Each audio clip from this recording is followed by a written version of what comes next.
তো আজকে আমরা একটা নতুন টপিক শুরু করব, সেটা হচ্ছে কন্টিনিউড ফ্র্যাকশন। তো ফ্র্যাকশন আমরা সবাই চিনি। কন্টিনিউড ফ্র্যাকশনটা কি? ফ্র্যাকশনের সাথে একেবারে ছোটবেলা থেকেই আমাদের পরিচিতি। আহ, অনেক ধরনের ফ্র্যাকশন ছিল, মিশ্র ভগ্নাংশ, প্রকৃত ভগ্নাংশ, অপ্রকৃত ভগ্নাংশ, এগুলো আমরা সবাই জানি। তো এখন আমরা এই কন্টিনিউড ফ্র্যাকশন, এটাকে বাংলা বলতে পারো যে চলন্ত ভগ্নাংশ, এই জিনিসটা আসলে কি সেটা আমরা দেখবো। এটা খুবই মজার একটা ইন্টারেস্টিং একটা ব্যাপার। তো এটা মূলত তিনটা রেফারেন্স এখানে আমি দিছি। রোজনের বইতে তো অবশ্যই পাবা, এর সাথে ট্যাটারসেল এবং বার্টন দুইটা বইতেই আছে, এবং তুমি চাইলে অন্যান্য বইও দেখতে পারো। তো প্রত্যেকটা বইতেই খুব মানে একই রকম ভাবে লেখা হয়েছে, ব্যাপারটা এরকম না, বাট মোটামুটি প্রত্যেকটা বই নতুন নতুন ইন্টারেস্টিং জিনিসগুলো আছে। তো অবশ্যই বইগুলো দেখবা। তো চলো তাহলে শুরু করি যে কন্টিনিউড ফ্র্যাকশন বলতে আমরা আসলে কি বুঝি, জিনিসটা আসলে কি, এবং এটা দিয়ে আমরা আসলে কি করতে পারি। সত্যি কথা বলতে কন্টিনিউড ফ্র্যাকশন এটা প্রথমত হচ্ছে ইন্টারেস্টিং একটা ব্যাপার, যে রিয়েল নাম্বারকে আমরা আসলে ডেসিমাল দিয়ে প্রকাশ করতে অভ্যস্ত। ফ্র্যাকশনকেও আমরা ডেসিমাল হিসেবে প্রকাশ করতে অভ্যস্ত। এখন ক্যালকুলেটরের যুগ, ডিজিটাল এই জমানায় আমরা হচ্ছে সবকিছু ডেসিমালে প্রকাশ করতে অভ্যস্ত। বাট আমরা চাইলে আসলে দুনিয়ার সকল নাম্বারকে, সেটা রেশনাল হোক বা ইরেশনাল, সকল নাম্বারকে আসলে ফ্র্যাকশন আকারে প্রকাশ করা যায়। আর এখানে অনেকে আপত্তি করতে পারে যে স্যার, আমরা তো জানি যে ইরেশনাল নাম্বারকে ফ্র্যাকশন আকারে প্রকাশ করা যায় না, পি বাই কিউ ডেফিনেশনই পড়ে আসছি। ইরেশনাল নাম্বারকে তো পি বাই কিউ আকারে, রেশিও আকারে লেখা যাবে না। হ্যাঁ, এটা সত্য কথা যে আহ, এইভাবে একটা রেশিও আকারে লেখা যাবে না ইরেশনাল নাম্বারকে। বাট ইরেশনাল নাম্বারকে আমরা কন্টিনিউয়াস রেশিও বা কন্টিনিউড ফ্র্যাকশন যেটা বলতেছি, কন্টিনিউড ফ্র্যাকশন আকারে ঠিকই লিখতে পারবো, এটা আমরা দেখবো। তো প্রথমে যে জিনিসটা, সেটা হচ্ছে যে আমরা যেটা আলোচনা করব সেটা হচ্ছে ফাইনাইট কন্টিনিউড ফ্র্যাকশন। তো এটার ডেফিনেশনে যাওয়ার আগে আমি হচ্ছে আগে দেখাই যে আসলে মানে কিভাবে আমাদের কন্টিনিউড ফ্র্যাকশনের কনসেপ্টটা আমরা আসতে পারি, বা কিভাবে আসে। তো ধরো তোমার একটা নাম্বার দেয়া আছে, ধরো যে 23 ডিভাইডেড বাই 16। এই নাম্বারটাকে সাপোজ, এটা তো একটা রেশনাল নাম্বার, তাই না? এটা একটা রেশনাল নাম্বার, এটা একটা ফ্র্যাকশনও আমরা বলতে পারি, অপ্রকৃত ভগ্নাংশ। আমাদের ছোটবেলার ভাষায় যদি বলি অপ্রকৃত ভগ্নাংশ, কারণ হর হচ্ছে ছোট, লব হচ্ছে বড়। তো এটার আহ, আমরা কন্টিনিউড ফ্র্যাকশন ফর্মটা দেখতে চাই। এটা হচ্ছে নরমাল ফ্র্যাকশনাল ফর্ম। আর এটাকে আমরা যদি চাইলে ডেসিমেলে লিখি তাহলে 23/16 কত আসবে? ডেসিমেলে আসবে হচ্ছে 1.4375, এরকম একটা ভ্যালু আসবে। তো এটা হচ্ছে ডেসিমাল রিপ্রেজেন্টেশন। বাট আমরা চাচ্ছি যে না, আমরা কন্টিনিউড ফ্র্যাকশন দিয়ে প্রকাশ করব। দেখুন জিনিসটা কিভাবে করা যায়। 23/16 সমান সমান আমরা লিখতে পারি 1 × 16 প্লাস কত হয়, 23 কে আমরা যদি মানে ডিভিশন অ্যালগোরিদমটা অ্যাপ্লাই করি, 16 হচ্ছে ডিভিজর, তাহলে লিখতে পারবো 1 × 16 প্লাস 7 ডিভাইডেড বাই 16। তাহলে এখন দুই ভাগ করে দাও, 1 × 16/16 প্লাস 7/16। তাহলে এখানে 16 ক্যান্সেল হয়ে গেল, কত থাকলো? 1 প্লাস 7/16, যেটা সেটা 7/16ই থাকলো। আচ্ছা, তাহলে আমরা 23/16 এটাকে এভাবেও তো লিখতে পারি, তাই না? তো বলতে পারো স্যার এটা তো আসলে কি হইলো, এটা তো আমরা জাস্ট 23/16 ছিল অপ্রকৃত ভগ্নাংশ, সেখান থেকে এখন মিশ্র ভগ্নাংশ আকারে লিখলাম 1 + 7/16, বা এটাকে তোমরা এইভাবেও লিখে যে 1/16 এইভাবেও লিখে অভ্যস্ত, যে এখানে আমরা প্লাস সাইনটা অমিট করতে পারি, প্লাস সাইনটা না দিলেও সমস্যা নাই। তো এইভাবে আমরা মিশ্র ভগ্নাংশ আকারেও লিখতে পারি। তো ঠিক আছে, বাট আমি এখন এই জিনিসটাকে আরো একটু এক্সপান্ড করব, তাহলেই বুঝতে পারবো যে আসলে কন্টিনিউড ফ্র্যাকশনটা কিভাবে আসতেছে।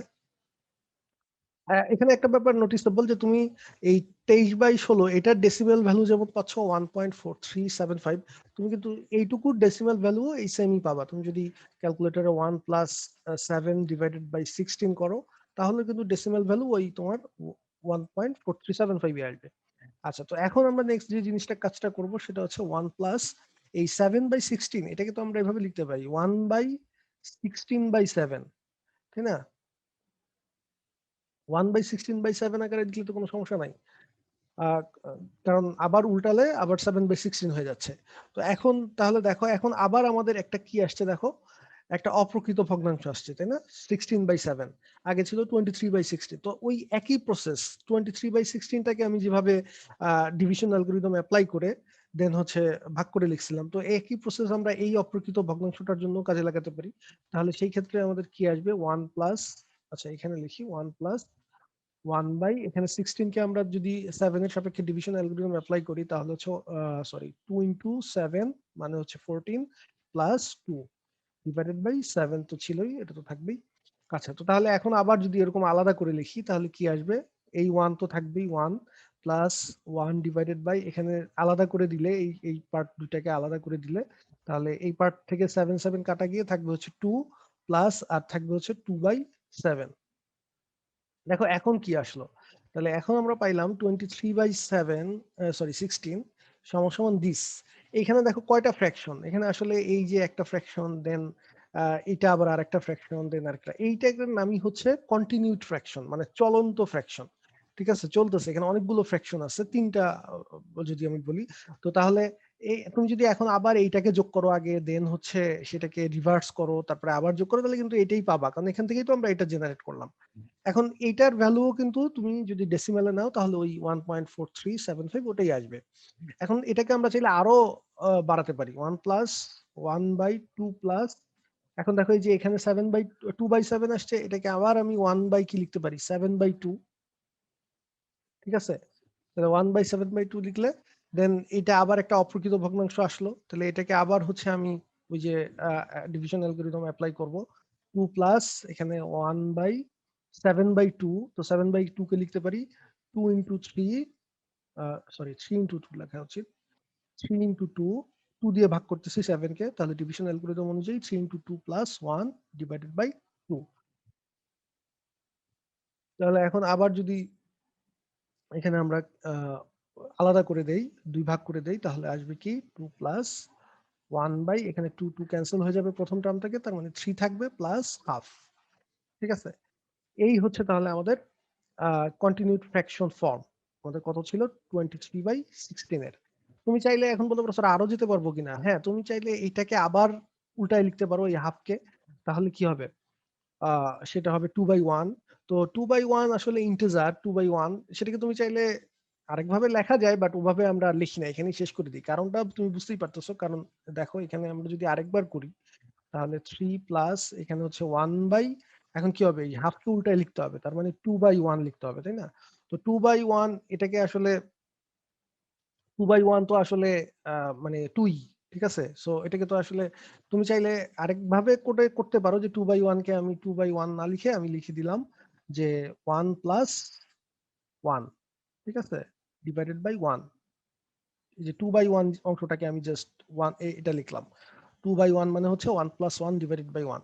তো তাহলে আসলে কি হবে, তখন এটাকে ভাগ করে দিলে হবে হচ্ছে 1 প্লাস 1/1। তো এইটা আসলে মানে আলাদা করার কোনো যৌক্তিকতা নাই।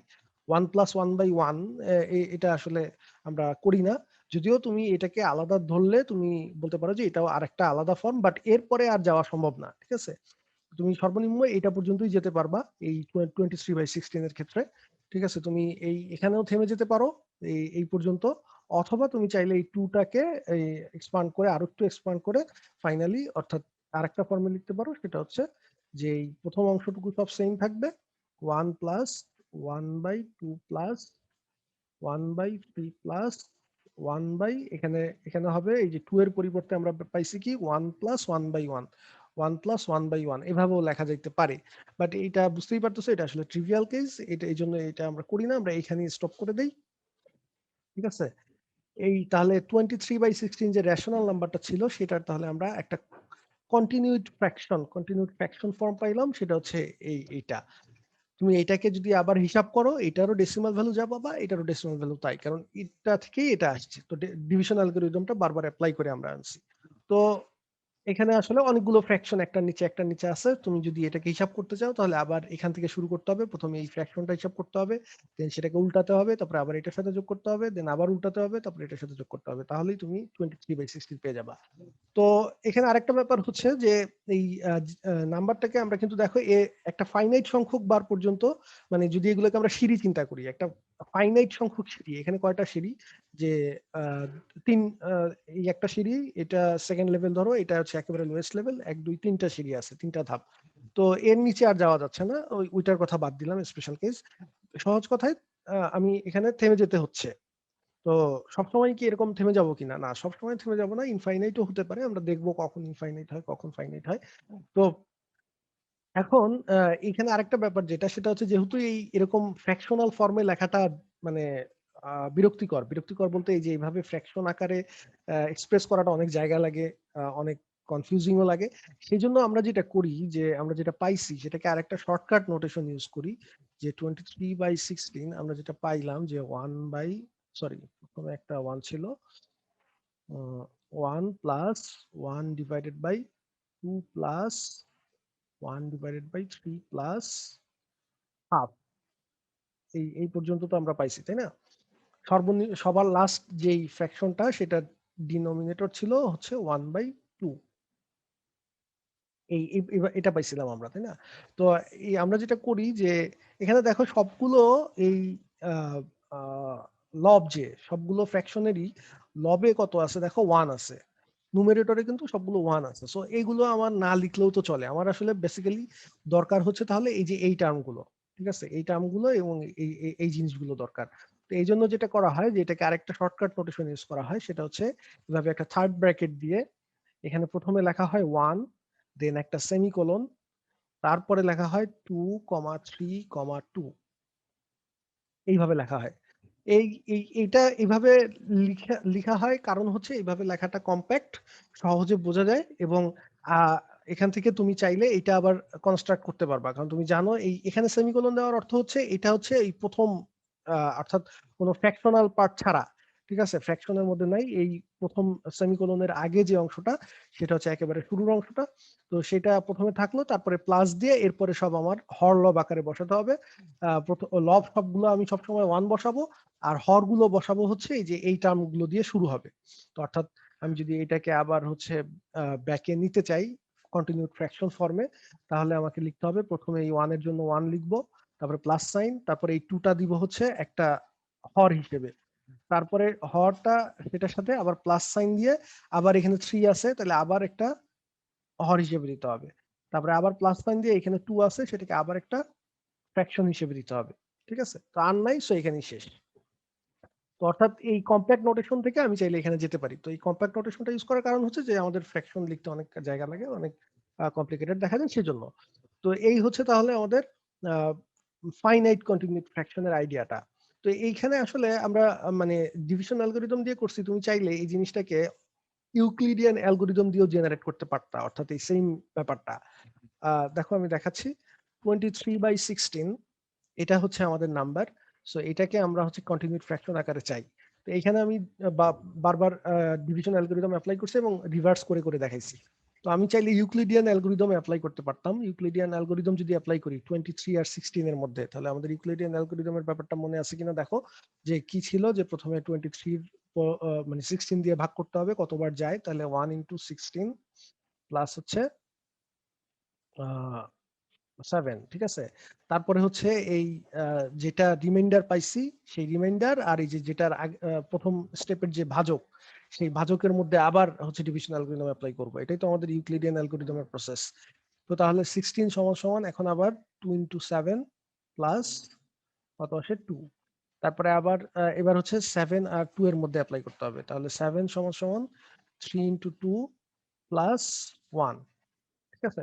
তো এরপরে ইউক্লিডিয়ান অ্যালগরিদম আমরা ততক্ষণ পর্যন্ত চালাই যতক্ষণ পর্যন্ত না 0 হচ্ছে, তাই না? তো তাহলে আবার 2 আর 1 এর মধ্যে চালাতে হবে, তাহলে 2 সমান সমান হচ্ছে 2 × 1 প্লাস 0, রিমাইন্ডার 0 হয়ে যাওয়া মানে হচ্ছে আমাদের ইউক্লিডিয়ান অ্যালগরিদম শেষ। তো এখন তাহলে দেখো এই যে আমাদের এই যে যে নাম্বারগুলো 1 2 3 2, এইগুলোই কিন্তু আসলে আমাদের এই কন্টিনিউড ফ্র্যাকশনের ওই নাম্বারগুলো, এই যে দেখো 1 2 3 2। তাহলে আমরা এই নাম্বারগুলো দিয়েই আসলে কন্টিনিউড ফ্র্যাকশনটা তৈরি করতে পারি, যে 23/16 সমান সমান তাহলে হবে এই প্রথমে 1, তারপরে হচ্ছে সেমিকোলন, তারপরে 2 3 2। তো বুঝতেই পারতেছো তো এটা কেন হয়, প্রশ্ন হচ্ছে যে আমরা এই নাম্বারগুলো নিলে কেন আসলে কন্টিনিউড ফ্র্যাকশনটা পাবো। এটাও ব্যাখ্যা করা খুবই ইজি। কারণ এখান থেকে আমরা দেখো যে এখান থেকে আসলে এই ইকুয়েশন থেকে আসলে কি লিখতে পারবো, আমি যদি বোথ সাইডে 16 দিয়ে ভাগ করে দিই তাহলে 23/16 সরি 23 ডিভাইডেড বাই 16 সমান সমান আসবে কত 1 প্লাস 7/16। ঠিক আছে, তো সেকেন্ড ইকুয়েশন যেটা সেটাকে যদি হচ্ছে আবার 7 দিয়ে ভাগ করে দেই বোথ সাইডে তাহলে 16/7 সমান সমান এই সেকেন্ডটা থেকে কি আসতেছে 16/7 সমান সমান 2 প্লাস 2/7। আচ্ছা, এখন আমি দুইটা স্টেপ দেখাই তাহলে বাকিগুলো তোমরা নিজেরাই বুঝতে পারবা। এই যে আগের স্টেপে 1 প্লাস 7/16 আসছিল সেটাকে লিখতে পারি 1 প্লাস 1/16/7, তাই না? আর এই যে সেকেন্ড স্টেপ থেকে 16/7 এর ভ্যালু আমরা বের করছি 2 প্লাস 2/7, তাহলে এই 2 প্লাস 2/7টা আমি এখানে বসাই দিতে পারি 16/7 এর জায়গায়। আবার একইভাবে এই যে থার্ড ইকুয়েশন থেকে আমরা এখানে যদি বোথ সাইডে 2 দিয়ে ভাগ করে দেই তাহলে এখানে আসবে 7/2 সমান সমান 3 প্লাস হাফ। বোথ সাইডে 2 দিয়ে ভাগ করে দিলে এই পাশে তো 2 কাটা, এখানে 2 কাটা আর এখানে হাফ থাকবে আর এখানে 7/2। তো তাহলে এই যে এখানে আবার 7/2 আসতেছে, এই এখানে যখন এই যে 7/2 পাইছি আগের স্টেপে 2/7, সেটাকে আমি আবার 1/7/2 লিখতে পারবো। তাহলে সেই 7/2টা আবার এখান থেকে রিপ্লেস করতে পারবো। তো তাহলে বুঝতেই পারতেছো এই কারণেই আসলে ওই কন্টিনিউয়াস ফ্র্যাকশনটা মানে সেম এই নাম্বারগুলো দিয়েই তৈরি হচ্ছে, কারণ আমাদের এই নাম্বারগুলো তো আর চেঞ্জ হচ্ছে না, এগুলো তো ঠিকই থাকতেছে, শুধু অন্য অংশটাকে আমরা হচ্ছে রিভার্স করে আবার রিপ্লেস করতেছি। তো এই জন্য ইউক্লিডিয়াম অ্যালগরিদম দিয়েও আমরা বের করতে পারি, অথবা চাইলে আমি যেই টেকনিকে দেখালাম যে বারবার ডিভিশন অ্যালগরিদম অ্যাপ্লাই করে রিভার্স করে, আসলে এই জিনিসটা এখানেও ইউক্লিডিয়াম অ্যালগরিদমই অ্যাপ্লাই হচ্ছে, বাট আমি এক্সপ্লিসিটলি দেখাইনি। তো এইটা হচ্ছে আমরা দেখলাম যে তাহলে আমরা ফাইনাইট কন্টিনিউড ফ্র্যাকশন বলতে আসলে কি বুঝি এবং সেটার নোটেশনটা কি। তো এখন আমরা মানে জেনারেলাইজড ডেফিনেশন যেটা ম্যাথমেটিক্যাল ডেফিনেশন সেখানে যাই। আমাদের জেনারেলাইজড যেটা ফাইনাইট কন্টিনিউড ফ্র্যাকশন সেটার আসলে ইন জেনারেল ফর্ম হচ্ছে এরকম যে সবসময় যে লব 1 হইতে হবে not necessary, লবগুলো b1 b2 b3 b4 এর এইভাবে দেওয়া আছে দেখো, আর হরগুলো হচ্ছে প্রথমটা তো এ নট আর তারপরে যে হরগুলো আছে এই প্লাস টার্মের আগে সেগুলো a1 a2 a3 ভাবে লিখছি, এবং ফাইনালি এখানে গিয়ে কোথাও এই এটা আসবে an-1, আগেরটা an-1 প্লাস an/bn, এরপরে আর নাই, শেষ। ঠিক আছে, এই বিএনটাই হচ্ছে সর্বশেষ হর বা ডিনোমিনেটর। সো এইরকম একটা জিনিস, এই ফর্মটাকে আমরা বলি হচ্ছে কন্টিনিউড ফাইনাইট কন্টিনিউড ফ্র্যাকশন। এবং এখানে আরো শর্ত আছে কিছু, যে a not a1 R an মানে এই তিনটা না, শুধু মানে সোজা কথায় এ যে নাম্বারগুলো a not a1 a2 up to an এবং b1 b2 up to bn এগুলো সবগুলো রিয়েল নাম্বার হবে। আর সেই সাথে আরো একটা কন্ডিশন হচ্ছে যে এই এ নট বাদে a1 থেকে an পর্যন্ত, এই a1 থেকে an পর্যন্ত এগুলো সবগুলো পজিটিভ হবে। ঠিক আছে, এবং obviously n greater or equals to 1 হইতে হবে, কারণ আমাদের যদি শুধু একটা নাম্বারই থাকে তখন তো আর আমরা ওখানে ফ্র্যাকশনের কিছু নাই, মানে 2 ধরো একটা ইন্টিজার, সেটা তো আর ফ্র্যাকশনের কিছু নাই। অ্যাট লিস্ট 2 প্লাস ধরো 1/3 আছে, তখন আমরা বলতে পারবো এটা একটা কন্টিনিউড ফ্র্যাকশন, যেখানে এই এটা হচ্ছে আমার a নট, এটা হচ্ছে আমার a1 আর এটা হচ্ছে b1। ঠিক আছে, খেয়াল করো বি এর ভ্যালুগুলো কিন্তু b1 থেকে শুরু, বি নট বলতে কিছু নাই, আর এর ভ্যালুগুলো এ নট থেকে শুরু হয়েছে, এ নট আর তারপরে মানে এভাবে সাবস্ক্রিপ্ট ইউজ করা হয়েছে সুবিধার জন্য। এবং এ নট এর উপর আমার কোনো কন্ডিশন নাই, এ নটটা পজিটিভ নেগেটিভ হইতে পারে, রিয়েল নাম্বার হইলেই চলবে, বাট a1 থেকে an পর্যন্ত এগুলো সব পজিটিভ রিয়েল নাম্বার হইতে হবে, আর b1 গুলো সব রিয়েল নাম্বার হইতে হবে। ঠিক আছে, আচ্ছা, bn গুলো। তো এখন এখানে যদি বি এই বি যেগুলো আছে b1 থেকে bn পর্যন্ত এগুলো যদি সব হচ্ছে 1 হয়ে যায়, অর্থাৎ একটু আগে আমরা যেরকম দেখছি উপরে সব 1 থাকে লবগুলো, এবং সেই সাথে আরেকটা কন্ডিশন হচ্ছে এই যে যে এ যেগুলো এগুলো যদি সব ইন্টিজার হয়, ঠিক আছে, অর্থাৎ এ নট একটা পজিটিভ বা নেগেটিভ ইন্টিজার, আর a1 থেকে an পর্যন্ত এগুলো সব পজিটিভ ইন্টিজার। ঠিক আছে, পজিটিভ প্রপার্টিটা থাকবেই, এখন রিয়েল নাম্বারের পরিবর্তে ইন্টিজার চিন্তা করতেছি, যেগুলো ইন্টিজার হইতে হবে। আর এই লবগুলো সব যদি 1 হয়ে যায় তখন সেই ক্ষেত্রে আমরা এটাকে আরেকটু নতুন নাম দিই, সেটা হচ্ছে ফাইনাইট সিম্পল কন্টিনিউড ফ্র্যাকশন। তখন সিম্পল কথাটা অ্যাড হবে। জেনারেলাইজড ফাইনাইট কন্টিনিউড ফ্র্যাকশন বা ফাইনাইট কন্টিনিউড ফ্র্যাকশনের সাথে সিম্পলটার পার্থক্য হচ্ছে যে সিম্পলটার ক্ষেত্রে তোমার লবগুলো সব 1 হইতে হবে, আর হচ্ছে এই টার্মগুলো যে টার্মগুলো সেগুলো হচ্ছে ইন্টিজার হইতে হবে।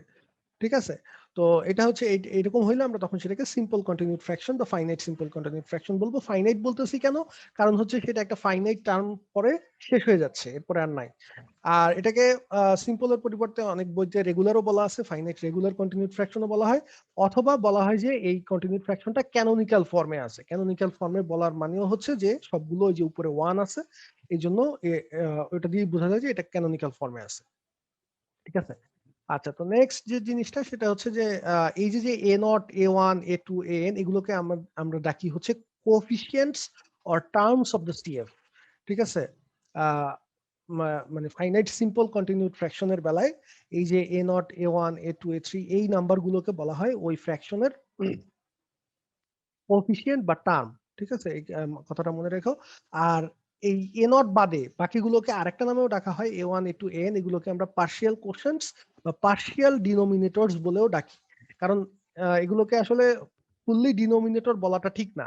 ডিনোমিনেটর বললে তো তোমার ওই নিচে দাগের নিচে যা আছে পুরোটাকেই বোঝায়, তাই না?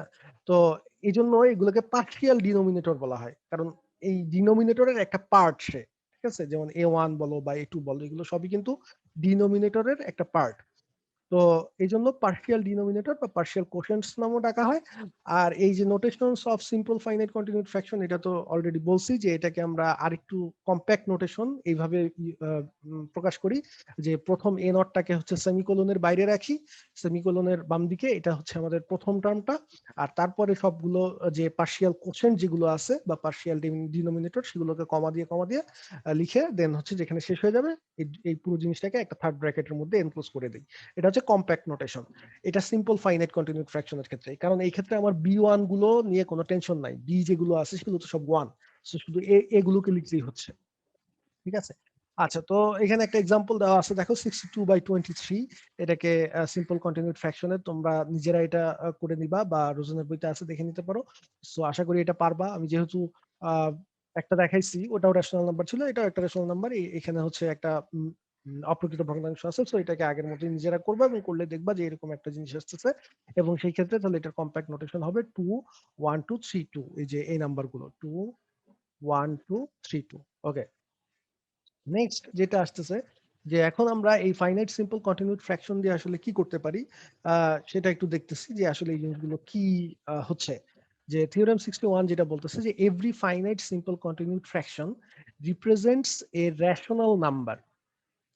যে দুনিয়ায় তুমি এরকম ফাইনাইট সিম্পল কন্টিনিউড ফ্র্যাকশন, তুমি তো এরকম অনেক গুলা তৈরি করতে পারো, 5টা ধাপ থাকতে পারে, 10টা ধাপ থাকতে পারে, 100টা ধাপ থাকতে পারে।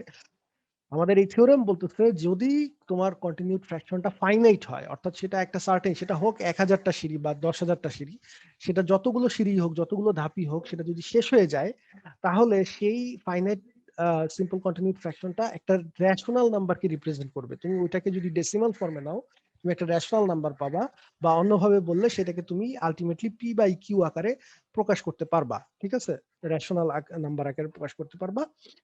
এটা গ্যারান্টেড। এটার মানে কখনোই ফাইনাইট কন্টিনিউড ফ্র্যাকশন দিয়ে তুমি কখনোই একটা ইরেশনাল নাম্বারকে প্রকাশ করতে পারবা না, বা সেটার ভ্যালু কখনোই ডেসিমালে একটা ইরেশনাল নাম্বার হবে না। ঠিক আছে, তো এই জিনিসটা প্রুফ তোমরা এটা নিজেরা দেখে নিবা ইয়া থেকে, রোজনের বই থেকে। এটা খুবই ইজি, জাস্ট ম্যাথমেটিক্যাল ইন্ডাকশন দিয়ে প্রুফ করছে, বা তোমরা এটা ইনটিউশন থেকেও বুঝতেই পারো। কারণ যেহেতু ধাপগুলো যদি আমার ফাইনাইট হয়, প্রত্যেকটা ধাপেই তো একটা করে ফ্র্যাকশন আছে, আসলে রেশিও আছে। তো সেগুলোকে আমি মানে আলটিমেটলি যোগ করলে আলটিমেটলি তো ফাইনালি একটা রেশিওই পাবো। সো এটা ইনটিউশন থেকেও বোঝা যায়। আর রিগোরাস ম্যাথমেটিক্যাল প্রুফটা রোজনের বইতে পেয়ে যাবা, খুবই ইজি, নিজেরা ট্রাই করলেই পারবা।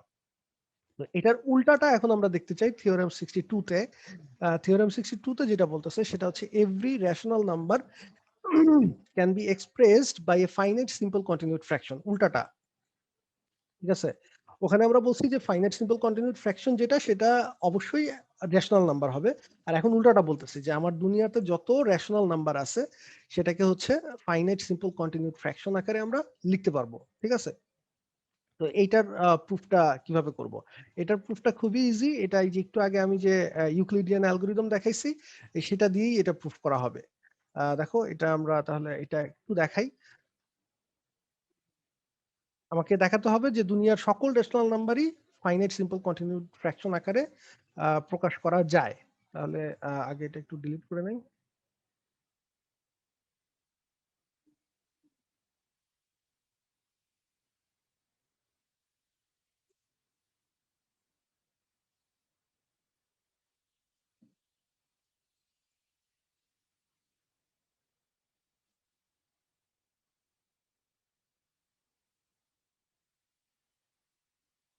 আচ্ছা, তো দেখো এখানে যেহেতু আমাদের দুনিয়ার সকল রেশনাল নাম্বারকে আমরা প্রমাণ করব যে এটাকে ফাইনাইট কন্টিনিউড ফ্র্যাকশন আকারে লেখা যায়। তো আমরা প্রথমে যেটা করতেছি, যে কোনো একটা রেশনাল নাম্বার, আমরা ধরো আমাদের রেশনাল নাম্বারটা হচ্ছে সাপোজ ধরো a বাই বি, ঠিক আছে, যেখানে অবভিয়াসলি বি এর ভ্যালু তো জিরো হওয়া সম্ভব না, ঠিক আছে। আহ যেহেতু বিটা তো ডিনোমিনেটরে আছে, সো এর বি এর ভ্যালুটা অবশ্যই জিরো হওয়া যাবে না, এবং obviously B greater than one হইতে হবে, কারণ বি যদি ওয়ান হয় তাহলে এটা একটা ইন্টিজার নাম্বার হয়ে গেল, ঠিক আছে। So b greater than one এরকম, b not equals to zero, b greater than one বললেই আর এটা বলা লাগে না, যাই হোক। তো এটা একটা রেশনাল নাম্বার। এখন এটাকে আমরা হচ্ছে কিভাবে ফাইনাইট কন্টিনিউড ফ্র্যাকশনে প্রকাশ করতে পারি, এটা ইন জেনারেল যে কোনো একটা রেশনাল নাম্বার ধরছি, ঠিক আছে। তো এটাকে আমি তাহলে এভাবে লিখতে পারি, এই যে ইউক্লিডিয়ান অ্যালগরিদমটা অ্যাপ্লাই করতে পারি, যে এ সমান সমান আমরা লিখতে পারি যে কিউ ওয়ান বি প্লাস আর ওয়ান, এভাবে লেখা যায় তো, তাই না? যেখানে আর ওয়ানটা যে রিমাইন্ডার সেটা অবভিয়াসলি জিরোর চেয়ে বড় অথবা সমান। তো ধরে নিলাম আমি যে এক স্টেপেই শেষ হয়ে যাবে না, তো এক স্টেপে যদি শেষ না হয়ে যায় তাহলে জিরোর চেয়ে অবভিয়াসলি বড় হবে, zero less than r one less than b, b এর চেয়ে ছোট আর জিরোর চেয়ে বড়, এই আমাদের ডিভিশন অ্যালগরিদম অনুযায়ী তো এটা হইতেই হবে, ঠিক আছে, বা এটা আমরা অবভিয়াসলি পাবো এরকম। তো তাহলে এরপরে নেক্সট আবার বি এর উপরে অ্যাপ্লাই করলাম, বি সমান সমান আমরা লিখতে পারি যে কিউ টু আর ওয়ান প্লাস হচ্ছে আর টু, তাই না? এভাবে লেখা যায়। আচ্ছা, এখানে একটু আমরা সাবস্ক্রিপ্টের সুবিধার জন্য আমরা একটু রিনেম করে নিলে আমাদের সুবিধা হবে। ধরো এ বিটাকে আমরা একটু রিনেম করে নিই, তাহলে বুঝতে সুবিধা হবে। এটাকে আমরা ধরো নাম দিলাম হচ্ছে আর নট, আর বিটাকে নাম দিলাম হচ্ছে আর ওয়ান, মানে রি রিলেবেলিং করলাম আর কি, এটা যাতে আমাদের ওই মানে সাবস্ক্রিপ্ট গুলো লিখতে সুবিধা হয়। তাহলে এই যে আর নট সমান সমান আর ওয়ান দিয়ে ভাগ করতেছি, তাহলে কিউ ওয়ান আর ওয়ান প্লাস আর টু, তাহলে এখানে আমরা লিখতে পারি জিরো লেস দেন আর two less than r one দিয়ে ভাগ করছি, ঠিক আছে। তো নেক্সট এরপরে হচ্ছে আমরা এই আর ওয়ান আর নট এবং আর ওয়ান আর টু সেটাকে হচ্ছে এখন আর ওয়ান দিয়ে হচ্ছে সরি আর টু দিয়ে আর ওয়ান কে ভাগ করবো, তাহলে আর ওয়ান সমান সমান আমরা লিখতে পারি কিউ টু আর টু প্লাস আর থ্রি, যেখানে আর থ্রিটা হচ্ছে ওই আর আর টু এর চেয়ে ছোট এবং জিরোর চেয়ে বড়। তো এইভাবে আমরা এই যে ইউক্লিডিয়ান প্রসেসে যদি যাই, তাহলে আলটিমেটলি ইউক্লিডিয়ান প্রসেসে গেলে আমরা ফাইনালি ধরো যেটা পাবো, যে ফাইনালি আর এন মাইনাস টু সমান সমান পাইলাম কিউ এন মাইনাস ওয়ান আর এন মাইনাস ওয়ান প্লাস আর এন, যেখানে হচ্ছে জিরো লেস দেন আর এন লেস দেন আর এন মাইনাস ওয়ান। আর আর এন মাইনাস ওয়ান কে যদি হচ্ছে আর এন দিয়ে ভাগ করি, তাহলে ধরো সেটা ফাইনালি জিরো হয়ে গেল রিমাইন্ডারটা, অর্থাৎ আর এন দিয়ে ডিভিজেবল। তো এরপর হচ্ছে এখন যেটা করতে হবে, এখানে একটা জিনিস খেয়াল করে দেখো, যে আমাদের এ বি, এ যদি নেগেটিভ হয় তাহলে আমাদের এই কিউ ওয়ান এর ভ্যালুটা নেগেটিভ আসবে, ঠিক আছে। But R two R three R N এরা যেহেতু সব পজিটিভ, জিরোর চেয়ে বড়, সুতরাং এই এবং আর ওয়ানকে যখন আমি আর টু দিয়ে ভাগ করতেছি, আর ওয়ানটাও আমরা হচ্ছে আর ওয়ানটা কি ধরে নিয়েছিলাম বি, তাহলে আর ওয়ানটাও তো হচ্ছে একটা পজিটিভ নাম্বার। তো আর ওয়ান এবং এই আর টু যেহেতু পজিটিভ, সুতরাং কিউ টু এবং আর থ্রি তো পজিটিভ, এই ইনইকুয়ালিটি বলতেছে কিউ টুটাও পজিটিভ একইভাবে, Q three Q four Q N minus one Q N পর্যন্ত যা আছে সবই পজিটিভ হবে। শুধু আমাদের এই কিউ ওয়ান এর বেলায় আমরা জানি না, কিউ ওয়ানটা নেগেটিভ হতে পারে পজিটিভ হতে পারে হোয়াট এভার, ঠিক আছে। এখন তাহলে তুমি ওই যে আগের কাজটাই করবা, যে এই প্রত্যেকটা ইকুয়েশনকে এখন কি দিয়ে ভাগ করতে হবে বলো, আর ওয়ান দিয়ে ভাগ করে দিব। তাহলে আর ওয়ান দিয়ে ভাগ করে দিলে এখানে পাবো হচ্ছে R not by R one সমান সমান, এখানে কিউ ওয়ান থেকে যাবে কিউ ওয়ান প্লাস, আর এখানে আর টু বাই আর ওয়ান হবে। তো এই আর টু বাই আর ওয়ানটাকে আবার লিখবো one by R one by r two, এবং one by R one by r টুর ভ্যালুটা কোথেকে বের করবে, আবার এই যে সেকেন্ড স্টেপ থেকে, সেকেন্ড স্টেপে যদি আর টু দিয়ে ভাগ করে দেই তাহলে বাম পাশে হয়ে যাবে আর ওয়ান বাই আর টু, আর ডান পাশে এখানে কিউ টু থাকবে, আর টু চলে যাবে, আর থ্রি বাই আর টু হবে।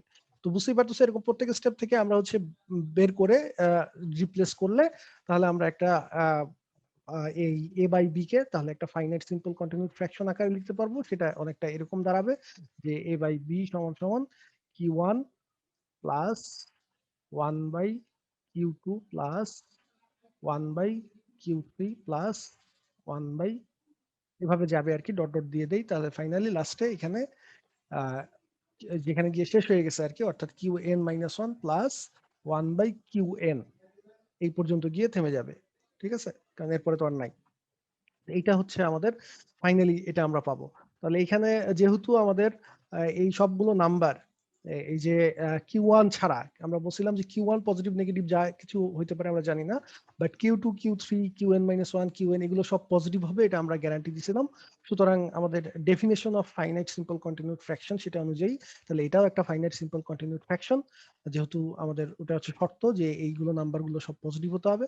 তার মানে আমরা এ বাই বি সমান সমান লিখতে পারি যে কিউ ওয়ান যেটা হচ্ছে পজিটিভ বা নেগেটিভ যা কিছু হতে পারে, আর তারপরে এই যে কিউ টু কিউ থ্রি এভাবে গিয়ে ফাইনালি কিউ এন পর্যন্ত এভাবে লিখে দিতে পারি। তাহলে আমরা ইন জেনারেল একটা রেশনাল নাম্বার নিয়ে শুরু করছিলাম এবং দেখলাম যে সেটাকে আমরা ইউক্লিডিয়ান অ্যালগরিদমের মাধ্যমে ফাইনাইট কন্টিনিউড ফ্র্যাকশনে প্রকাশ করতে পারি। তো এইটাই হচ্ছে আমাদের থিওরেম 62 এর প্রুফ। তাহলে আমরা দুই দিক থেকেই আসলে কথাটা সত্য, যে কোনো ফাইনাইট কন্টিনিউড ফ্র্যাকশন সেটা একটা রেশনাল নাম্বারকে রিপ্রেজেন্ট করে, আর উল্টা দিক থেকে বললে যে কোনো রেশনাল নাম্বারকেই আমরা একটা ফাইনাইট সিম্পল কন্টিনিউড ফ্র্যাকশন আকারে লিখতে পারবো। তো নেক্সট আরেকটা জিনিস এর ডেফিনেশন আমাদের জানতে হবে, সেটা হচ্ছে ধরো তোমার একটা rational finite simple continued fraction দেওয়া আছে, ধরো আর একটা নাম্বার, সেটার ফাইনাইট সিম্পল কন্টিনিউড ফ্র্যাকশন ফর্মটা হচ্ছে এটা a not a one a two up to n. তো আমরা একটা নতুন একটা জিনিস ডিফাইন করতেছি, সেটা হচ্ছে কেথ কনভার্জেন্ট। এটা আমরা বলি কেথ কনভার্জেন্ট বা সিকে দ্বারা এটা ডিনোট করা হয়। কেথ কনভার্জেন্টটা কি জিনিস, সেটা হচ্ছে যে যদি আমরা হচ্ছে কে একটা নন নেগেটিভ ইন্টিজার নেই যেটা এন এর চেয়ে ছোট অথবা সমান, তাহলে ওই প্রথম কে সংখ্যক টার্ম রেখে ফাইনাইট কন্টিনিউড ফ্র্যাকশনের প্রথম কে সংখ্যক টার্ম রেখে বাকিগুলোকে যদি আমরা ডিসকার্ড করে দেই, কেটে দেই, বাদ দিয়ে দেই, তাহলে ওই অংশটুকুই আমরা বলি যে কেথ কনভার্জেন্ট। এক্সাম্পল দিয়ে বুঝালে বুঝতে সুবিধা হবে। ধরো আমরা এই যে 23/16 যেটা পাইছিলাম, 23/16 পাইছিলাম এই যে এই পুরোটা, তাই না? তো এখানে ধরো এখানে আমাদের টোটাল আছে 1 2 3 4টা টার্ম, এই 1 2 3 2 4টা টার্ম আছে। তো তার মানে এন এর ভ্যালু কত? এন সমান সমান আমাদের এটা হচ্ছে এ নট, এটা হচ্ছে এ ওয়ান, এটা হচ্ছে এ টু, এটা হচ্ছে এ থ্রি। তো যে কোনো কে এর value less or equals to N এর জন্য, ধরো কে ইজ ইকুয়াল টু ধরো সাপোজ 2, তাহলে তো সেটা 3 এর চেয়ে ছোট বা সমান হচ্ছে। তাহলে সেক্ষেত্রে আমরা এই মানে এ টু পর্যন্ত যাব, এ কে অর্থাৎ এ টু পর্যন্ত গিয়ে কাট করে দিব।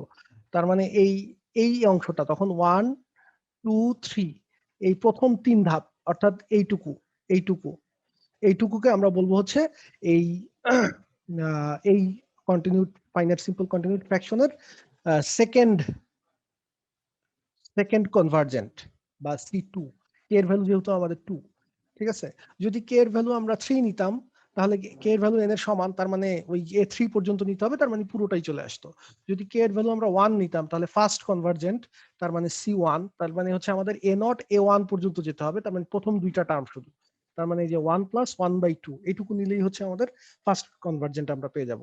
তাহলে আশা করি কনভার্জেন্টের আইডিয়াটা বোঝা গেছে। অর্থাৎ আমরা কিছু টার্ম বাদ দিয়ে দিব, কে এর যত ভ্যালু তত পর্যন্ত নিয়ে বাকিটা বাদ দিয়ে দিব, এই যে এখানে।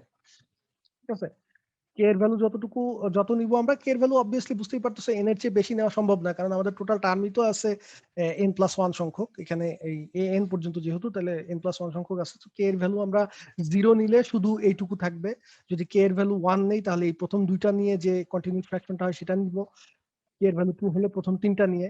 আর কে এর ভ্যালু অবভিয়াসলি এন এর চেয়ে বেশি হওয়া সম্ভব না, এন এর চেয়ে ছোট যে কোনো সংখ্যা হবে, যত হবে সেটাকে আমরা তততম কনভার্জেন্ট বলি এবং সেটাকে ডিনোট করি হচ্ছে সিকে দিয়ে।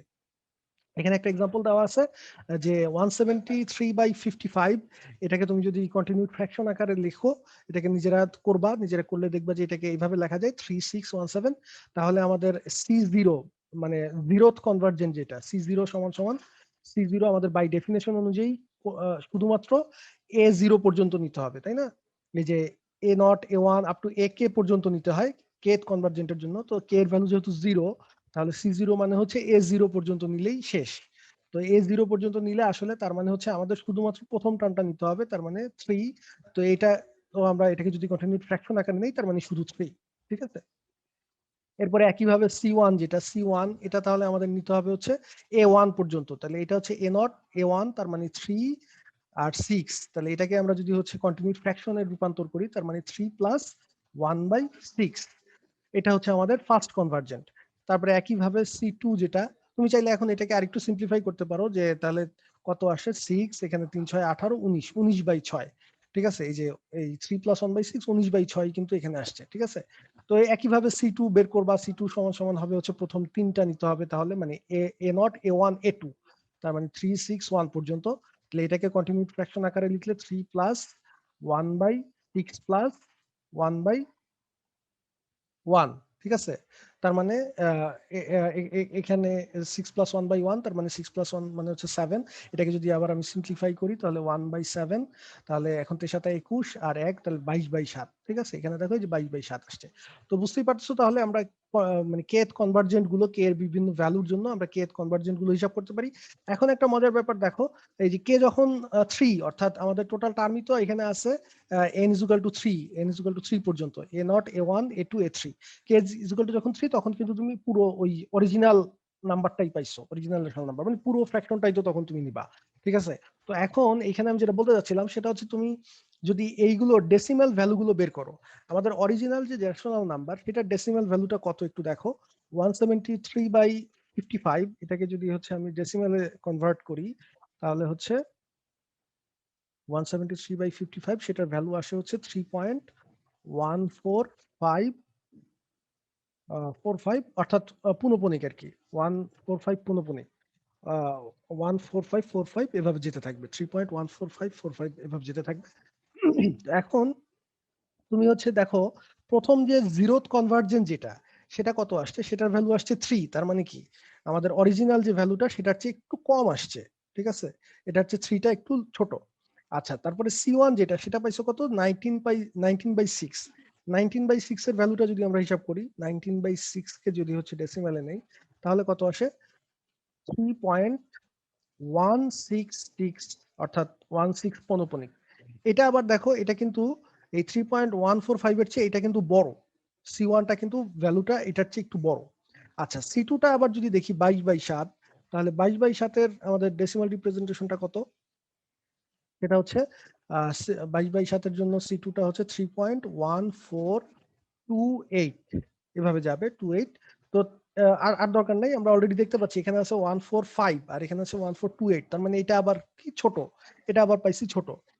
আর C3 যেটা, সেটা এক্স্যাক্টলি সেটা তো এটার সমানই হবে, কারণ এটা তো সেম।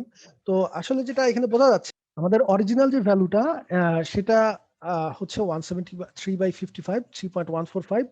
এই আর C1 C2 C3 যেগুলো, এই কেথ কনভার্জেন্ট গুলো, সেটা আসলে এই অরিজিনাল ভ্যালুর আশেপাশে, অর্থাৎ একবার সেটার চেয়ে একটু কম হয়, একবার সেটার চেয়ে একটু বেশি হয়। তো এইভাবে কম বেশি হতে হতে, অর্থাৎ অসিলেট করতে করতে, সেটা হচ্ছে অরিজিনাল ভ্যালুর দিকে আগায় যায়, ঠিক আছে।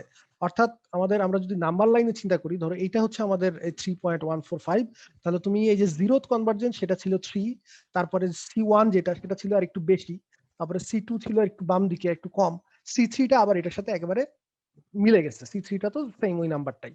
তো এই জন্যই এগুলোকে কেথ কনভার্জেন্ট বলা হচ্ছে। কনভার্জেন্ট টার্মটা এখান থেকেই আসতেছে, যে এই যে যে পার্শিয়াল আমরা কাট কাট করে অল্প অল্প নিচ্ছি, এই অল্প নাম্বারগুলো ওই অরিজিনাল নাম্বারটার সমান না, ওই অল্প ফ্র্যাকশনটা পুরো ফ্র্যাকশনটা সমান না, বাট ওটার কাছাকাছি। এবং তুমি যত বেশি ধাপ নিবা, যত বেশি সিঁড়ি কাউন্ট করবা, তত বেশি সেটা ওই অরিজিনাল নাম্বারের দিকে যাবে। তো এখানে আমার টোটাল সিঁড়ি ছিল 4টা, C0 C1 C2 C3। তো আমি যদি প্রথমটা নেই শুধু, তাহলে ওটার খুব বেশি কাছাকাছি যায় না, 2টা নিলে আরেকটু কাছাকাছি যায়, 3টা নিলে আরেকটু কাছাকাছি যায়, এবং একটা একবার একটু বেশি হয়, একবার একটু কম হয়, বাট আলটিমেটলি সেটা কনভার্জ করতে থাকে ওই আমাদের অরিজিনাল নাম্বারটার দিকে, ঠিক আছে। এই জন্যই এগুলোকে আমরা কেথ কনভার্জেন্ট বলি। এটা অনেকটা সিরিজ বা সিরিজ পড়ার সময়, হ্যাঁ, সিরিজের আমরা পার্শিয়াল সাম পড়ছিলাম না, সেই জিনিসটার সাথে অনেকটা একই রকম। সিরিজের বেলায় আমরা দেখছি, একটা ইনফাইনাইট সিরিজের বেলায় আমরা 2টা 3টা বা 5টা টার্ম নিয়ে ওই যে পার্শিয়াল সাম গুলো গঠন করি, এবং পার্শিয়াল সাম গুলো যদি একটা সার্টেন ভ্যালুর দিকে যায়, তাহলে আমরা বলি যে ওই ইনফাইনাইট সিরিজটাও একটা সার্টেন ভ্যালুর দিকে যাচ্ছে। তো এখন এই যে যে C1 C0 C1 C2 C3 বা কেথ কনভার্জেন্ট গুলো, সেগুলোর ডেফিনেশন অনুযায়ী আমরা তাহলে হিসাব করতে হবে কিভাবে, আমাদের অরিজিনাল যে কন্টিনিউড ফ্র্যাকশনটা আছে সেখান থেকে আমাদের যততম কনভার্জেন্ট দরকার সেই কয়টা টার্ম রেখে বাকিগুলো আমরা কাট করে দিয়ে তারপরে হিসাব করতে হবে, তাই না? বাট এই জিনিসটা তো আসলে মানে খুব একটা এফিশিয়েন্ট না। কারণ আলটিমেটলি আমাদের ওই কন্টিনিউড ফ্র্যাকশন গুলো হিসাব করতে হচ্ছে। এটার আরো একটা সুপিরিয়র অ্যালগোরিদম এখানে দেয়া আছে। এখন তোমরা যেটা দেখতে পাচ্ছ ফাইনাইট কন্টিনিউড ফ্র্যাকশন থিওরেম 63। এই থিওরেম 63 তে যেটা করা হয়েছে সেটা হচ্ছে যে আসলে এই আমাদের সি কেথ কনভার্জেন্ট গুলো অর্থাৎ C0 C1 C2 এগুলোকে আমরা ওই ডেফিনিশন অনুযায়ী কেটে কেটে হিসাব না করে আমাদের আরেকটু শর্টকাট প্রসেসে হিসাব করার একটা অ্যালগোরিদম এখানে দেয়া হয়েছে। দেখো থিওরেমটা কি বলতেছে যে ধরো তোমার একটা ফাইনাইট সিম্পল কন্টিনিউড ফ্র্যাকশন আছে a not up to an, আর সেই সাথে দুইটা সিকোয়েন্স আছে pi i is equal to 0 থেকে n পর্যন্ত, আর একটা হচ্ছে qi qi কতগুলো নাম্বার, এই নাম্বারগুলো কোত্থেকে আসলো বা কিভাবে আসলো সেটা আমরা এখনই ডিফাইন করব। এই নাম্বারগুলো হচ্ছে রিকার্সিভলি ডিফাইন করা হয়েছে এই ফর্মুলা দিয়ে।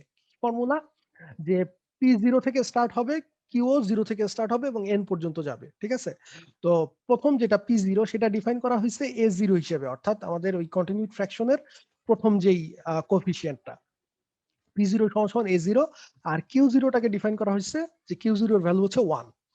দেন p1 যেটা সেটাকে ডিফাইন করা হয়েছে কিভাবে, দেখো p1 টাকে ডিফাইন করা হয়েছে এই প্রথম যে দুইটা কোএফিসিয়েন্ট কন্টিনিউড ফ্র্যাকশনের সেই দুইটার গুণফল প্লাস 1 এই হিসাবে সেট করা হয়েছে, আর q1 টাকে সেট করা হয়েছে a1 হিসেবে অর্থাৎ সেকেন্ড কোএফিসিয়েন্টটা। ওকে, সো এই গেল হচ্ছে p0 q0 p1 q1, এই চারটা ডিফাইন করলাম। আরো তো বাকি আছে p2 থেকে pn পর্যন্ত, একইভাবে q2 থেকে qn পর্যন্ত, এগুলো ডিফাইন করা হয়েছে এই রিলেশন দ্বারা। তাকে এখানে রিকার্সিভ ওয়েতে ডিফাইন করা pk যেটা সেটা ডিফাইন করা হয়েছে কিভাবে, pk সমান সমান ak into pk minus 1 plus pk minus 2।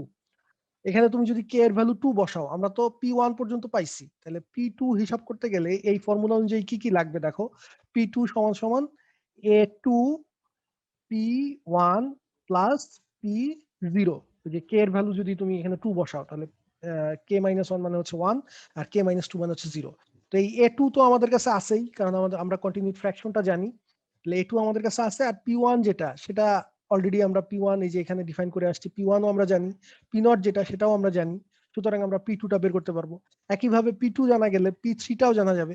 তার মানে এই যে এই রিকার্সিভ ফর্মুলা, যেটা রিকার্সিভ ফাংশন তোমরা সেকেন্ড ইয়ারে পড়ছো, তো এই রিকার্সিভ ওয়েতে আমরা তাহলে k2 3 আপ টু কে এর ভ্যালু n পর্যন্ত সবগুলো p আমরা হিসাব করতে পারবো। একইভাবে qk টা ডিফাইন করা আছে, এটাও রিকার্সিভ ওয়েতে ak into qk minus 1 plus qk minus 2।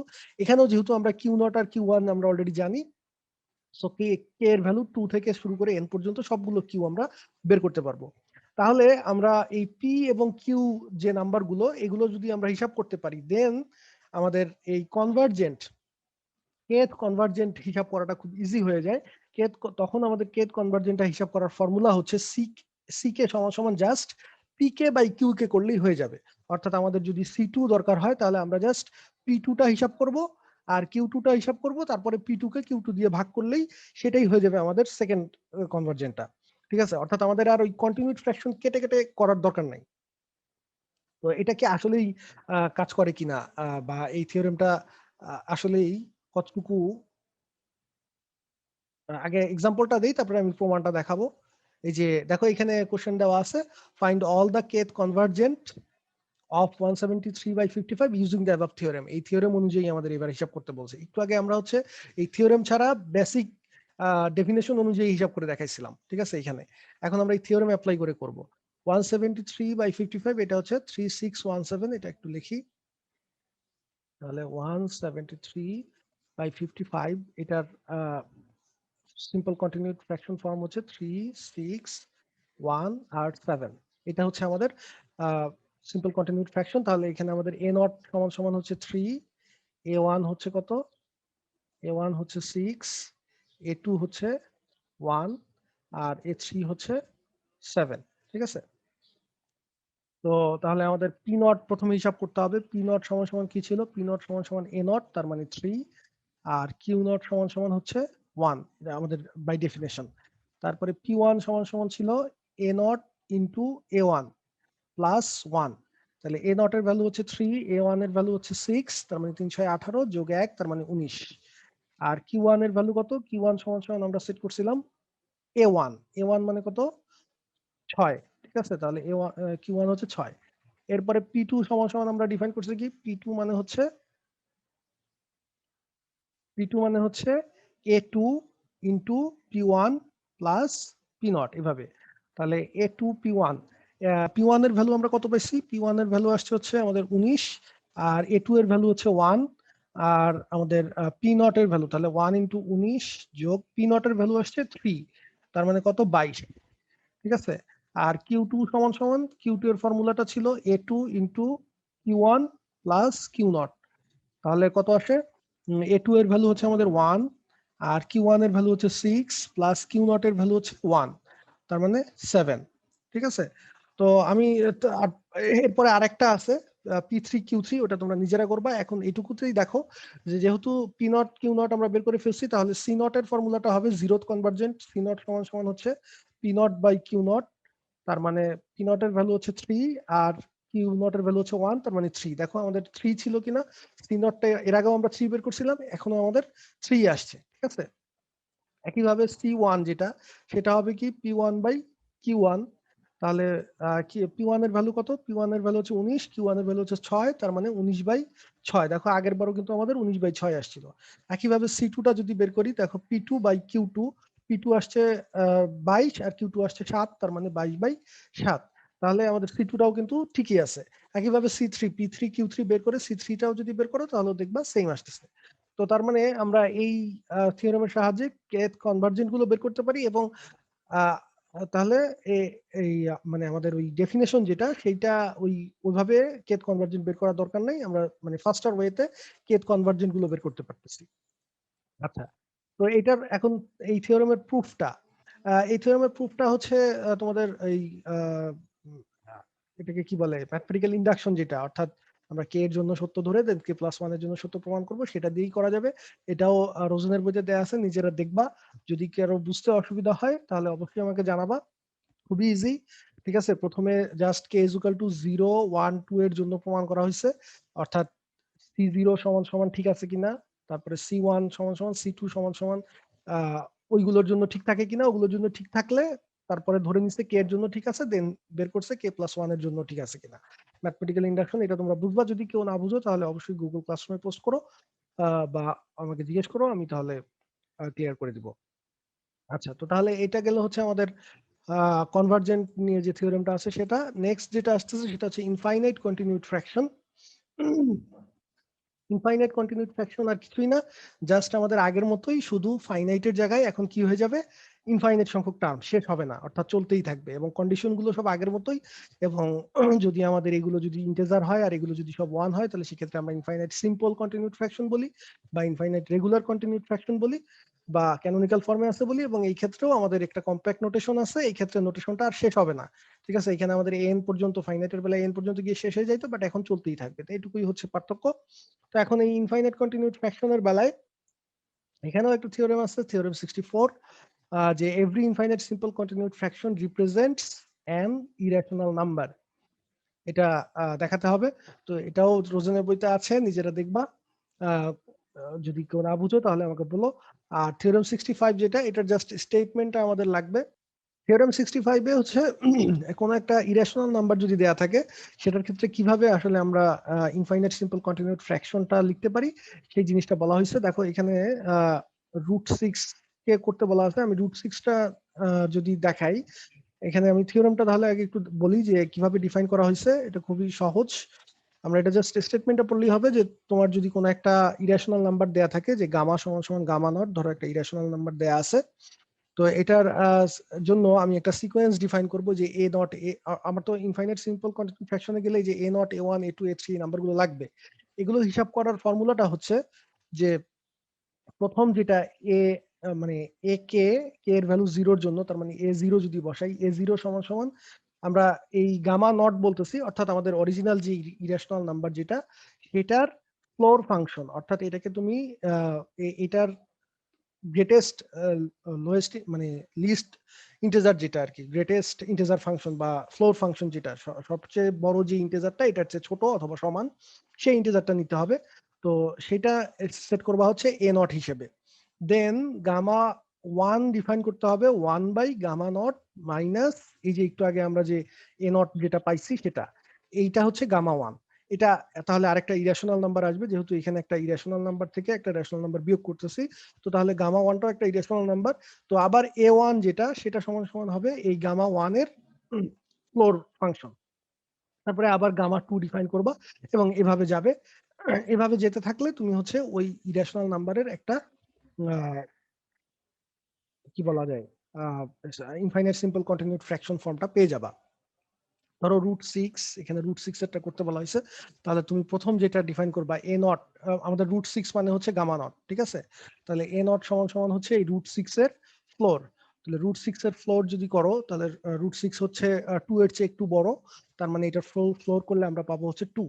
Than gamma 1 সমান সমান আসতেছে 1 বাই গামা নট।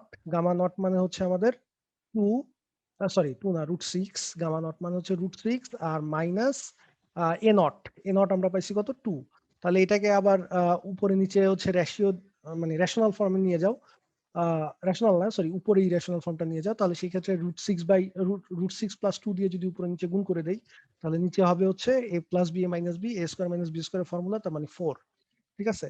তাহলে এ ওয়ান সমান সমান আমরা লিখবো এই √6 প্লাস 2 ডিভাইডেড বাই 4, এটার ফ্লোর ফাংশন। তো √6 প্লাস 2 ডিভাইডেড বাই 4, এটাকে যদি ফ্লোর করি আমরা, তাহলে কত আসবে? আচ্ছা, এটাও তাহলে আসতেছে 2, ঠিক আছে? তো এটাও তাহলে আমরা 2 আসলো। তো একইভাবে তারপরে এ ওয়ান ডিফাইন করার পরে এরপরে আমরা হচ্ছে এ টু ডিফাইন করবো, এ টু না সরি গামা টু আগে ডিফাইন করতে হবে। গামা টু সমান সমান 1 বাই কি ছিল গামা, এখন হবে গামা 1 মাইনাস এ ওয়ান, ঠিক আছে? তো গামা 1 মানে হচ্ছে কত? গামা 1 মানে হচ্ছে আমার √6 প্লাস 2 ডিভাইডেড বাই 4, আর মাইনাস এ ওয়ান এর ভ্যালু আবার পাইছি 2। তাহলে এটাকে যদি হিসাব করে দেন ক্যালকুলেশন করো, তাহলে আলটিমেটলি আসবে হচ্ছে এখানে কত আসে দেখো, √6, এখানে হচ্ছে 4, 4 দুগুণ 8, তার মানে হচ্ছে মাইনাস, আচ্ছা আমি বোধহয় একটু ভুল করছি এখানে, আচ্ছা সরি, এখানে একটু ভুল হয়েছে, এখানে 4 না, এখানে 2 হবে, কারণ 6 মাইনাস 4 সেটা আসবে 2, তাহলে এখানেও 2, তাহলে এখানেও আমাদের হচ্ছে 2 হবে। ওকে, তাহলে এটাকে যদি আমরা সিম্পলিফাই করি, তাহলে আমরা পাবো হচ্ছে √6 মাইনাস আসবে হচ্ছে তোমার কত 4, তার মানে +2, সরি +2 আর হচ্ছে -4, তার মানে হচ্ছে -2 আর নিচে থাকবে 2, উপরে 1। তো তাহলে এটাকে আবার লিখতে পারি 2 বাই √6 -2, তাহলে সেটাকে যদি আবার উপরে নিচে √6 প্লাস 2 দিয়ে গুণ করি আমরা, তাহলে আলটিমেটলি পাবো এখানে নিচে আবার আসবে 2, তাহলে 2 ক্যান্সেল, তাহলে √6 প্লাস 2, তার মানে আমাদের গামা 2টা আমরা তাহলে পাইলাম √6 প্লাস 2। তাহলে এখন আমরা তাহলে আলফা 2টা আবার ডিফাইন করি। আলফা 2 সমান সমান, আলফা 2 না সরি এ টু সমান সমান হচ্ছে এই গামা 2 এর ফ্লোর। তার মানে গামা 2 এর ফ্লোর মানে √6 প্লাস 2 এর ফ্লোর। তো √6 প্লাস 2 এর ফ্লোর নিলে কত আসে? তাহলে বুঝতেই পারতেছো এটা আবার হচ্ছে √6 প্লাস 2 এর ফ্লোর নিলে 4 আসবে, কারণ √6 এর ফ্লোর নিলে 2 আসে। তাহলে আলটিমেটলি আসলে হচ্ছে এ টু সমান সমান 4। আচ্ছা, তো এখন গামা 3টা যদি আবার ডিফাইন করি, গামা 3 সমান সমান হচ্ছে 1 by gamma 2 minus A two, তাই না? তো 1 by gamma 2 minus A two, যেখানে গামা 2 এর ভ্যালু হচ্ছে আমরা পাইছি √6 প্লাস 2 আর মাইনাস এ টু এর ভ্যালু হচ্ছে 4, তার মানে 1 বাই √6 প্লাস 2 আর এখানে -2। তাহলে এটা হচ্ছে গামা 3। তো এটাকে আবার যদি আমরা গুণ করি, তাহলে আবার পাবো হচ্ছে √6 প্লাস 2 দিয়ে উপরে নিচে গুণ করলে, তাহলে √6 প্লাস 2 ডিভাইডেড বাই 2, এটা হচ্ছে গামা 3। তো আলটিমেটলি তাহলে দেখো গামা 3টা আসলে গামা 1 এর সমান হয়ে গেছে না? দেখো তো এখানে, হ্যাঁ গামা 1 আমরা কত পাইছিলাম? গামা 1 পাইছিলাম √6 প্লাস 2 ডিভাইডেড বাই 2। গামা 3টাও কিন্তু আসলে √6 প্লাস 2 ডিভাইডেড বাই 2ই পাইছি। তার মানে গামা 3 যেহেতু গামা 1 এর সমান আসছে, তাহলে এখন আমরা যেটা বের করবো যে এ3 যেটা, এ3টাও তাহলে আলটিমেটলি আমাদের ওই যে এ ওয়ান এর সমানই আসবে, যেহেতু A1 মানে হচ্ছে গামা 1 এর ফ্লোর, আর A3 মানে হচ্ছে গামা 3 এর ফ্লোর। তাহলে A3 সমান সমান আমরা A1 ই পাবো, অর্থাৎ A1 পাইছিলাম কত, 2 পাইছিলাম, 2 ই আসবে। একইভাবে গামা 4 সমান সমান, যেহেতু ওই যে গামা 3 আর গামা 1 যেহেতু সেম, তাহলে গামা 4 গামা 2 এর সমান আসবে, কারণ গামা 2 বের করছিলাম গামা 1 থেকে। তাহলে একইভাবে A4 সমান সমান হবে A2। তাহলে A2 যেটা পাইছি A4 ও সেটা হবে। A2 কত পাইছিলাম? A2 পাইছিলাম 4, তাহলে এটাও 4 হবে। তাহলে আলটিমেটলি আমরা দেখতে পাচ্ছি যে আমাদের A0 আসলো হচ্ছে কত, A0 আসছে হচ্ছে 2, A1 আসছে 2, সরি, A0 আমরা পাইছিলাম 2, A1 ও পাইছি 2, A2 পাইছি হচ্ছে 4, তারপরে A3 আবার 2, তারপরে A4 আবার পাইছি 4। তাহলে এইভাবে চলতে থাকবে, তার মানে 2 4 2 4 এভাবে অল্টারনেট করে আসতে থাকবে। তো তাহলে আমাদের এই √6 যেটা, সেটাকে আমরা তাহলে ইনফাইনাইট সিম্পল কন্টিনিউড ফ্র্যাকশন আকারে কিভাবে লিখতে পারি? √6 সমান সমান, প্রথমে হচ্ছে A0 মানে হচ্ছে 2, তারপর হচ্ছে 2, A1 হচ্ছে 2, তারপরে A2 হচ্ছে 4, তারপরে A3 হচ্ছে 2, তারপরে আবার 4, তারপরে 2 4, এইভাবে যেতে থাকবে। ঠিক আছে, তো এই হচ্ছে √6 এর infinite simple continued fraction form. বা অন্যভাবে লিখলে তুমি চাইলে এটাকে এভাবেও লিখতে পারো যে 2 plus 1 by 2 plus 1 by 4 plus 1 by 2 plus 1 by 4 plus, এভাবে যেতে থাকবে। ঠিক আছে, এখন যদি তোমার বিশ্বাস না হয়, তুমি চাইলে এটা যে আসলেই √6 এর সমান, √6 এর ক্যালকুলেটরে ডেসিমাল ভ্যালু বের করো, দেন এখান থেকে তুমি তুমি ওই যে কনভার্জেন্ট গুলো নাও। যেহেতু এটা একটা ইনফাইনাইট কন্টিনিউড ফ্র্যাকশন, এখানে তো আমরা সবগুলো ধাপ তো আর নেওয়া সম্ভব না। তো তুমি প্রথমে 2টা ধাপ নিয়ে দেখো কতটুকু আসে, কতটুকু কাছাকাছি যায়, দেন 5টা ধাপ নাও বা 10টা ধাপ নাও। যত বেশি ধাপ নিবা তত দেখবে এটা √6 এর কাছাকাছি যাচ্ছে, অর্থাৎ কনভার্জেন্ট হচ্ছে। তো তাহলে এই থিওরেমের সাহায্যে আমরা এই যে থিওরেম 65, সেটার সাহায্যে কোন একটা ইরেশনাল নাম্বার যদি দেয়া থাকে, সেটাকে আমরা ফাইনাইট সিম্পল কন্টিনিউড ফ্র্যাকশনে ফর্মটা বের করতে পারি। ঠিক আছে, তো এই হচ্ছে আমাদের মোটামুটি আজকের লেকচার। নেক্সট ক্লাসে আবার দেখা হবে। সবাই সেই পর্যন্ত ভালো থেকো। আল্লাহ হাফেজ।